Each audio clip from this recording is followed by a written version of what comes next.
question, a problem, inability to have a clear mind, perception clarity as, you have put it in your words, as applied to what we do. How exactly do we look at it, and what is it that you think will stand business in good stead? See, when you say you're a leader, why would 1,000 or 10,000 or 1,000,000 people think you're a leader? Because you are able to see something that others are not able to see. You have a little higher perch for some reason, for whatever reason, or you have a third eye or whatever you have for some reason you are able to see something that everybody else is not able to see. That's the only reason why you will naturally become a leader, unless you are a Maharaja's son and we have to bear with you. You know If you have grown up to be a leader, that's the only reason. Because you're able to see something. If you are able to do something that others cannot do, you would be probably an engineer, you would be something else and something else, but you're able to see something that others are not able to see. That's why you become a leader. A certain vision, a certain insight into the nature of things.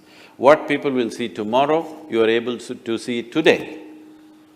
Not as a prediction, but you're able to see it and you're able to plan to get there before others get there. That's what makes you a leader.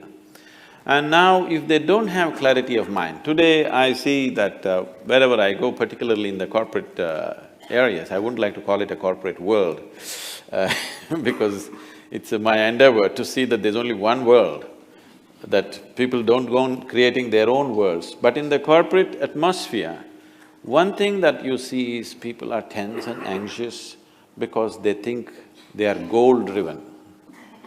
You want mangoes in your tree. If you sit there and do mango meditation, it's not going to come.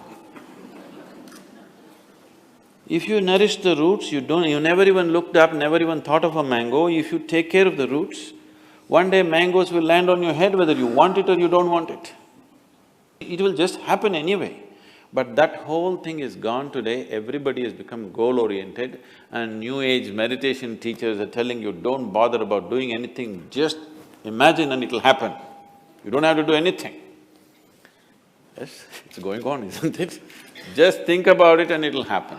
Okay, just fanciful things, which sometimes work. The problem is, by chance, many things work, all right? If you simply throw a stone, a mango will fall. That doesn't mean you can do it once again.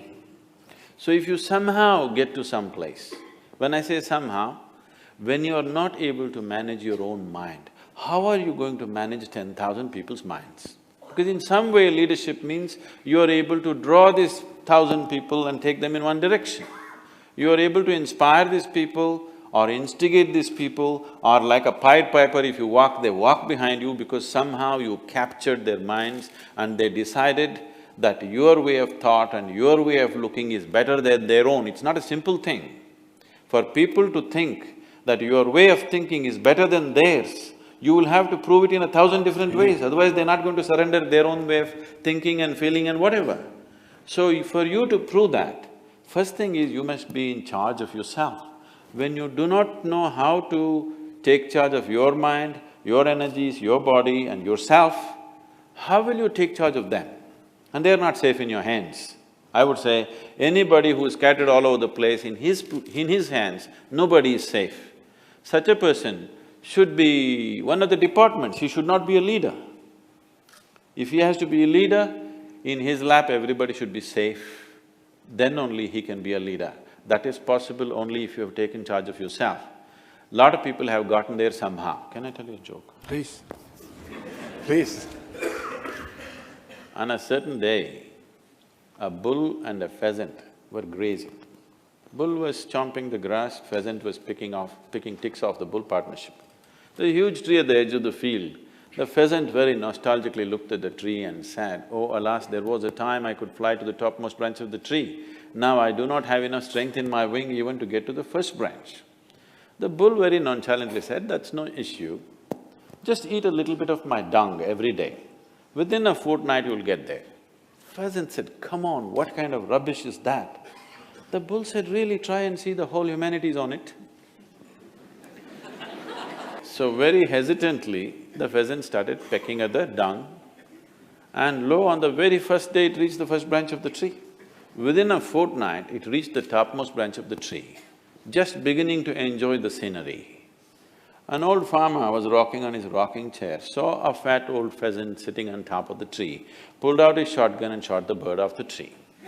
The moral of the story is, many times even bullshit can get you to the top, but it never lets you stay there.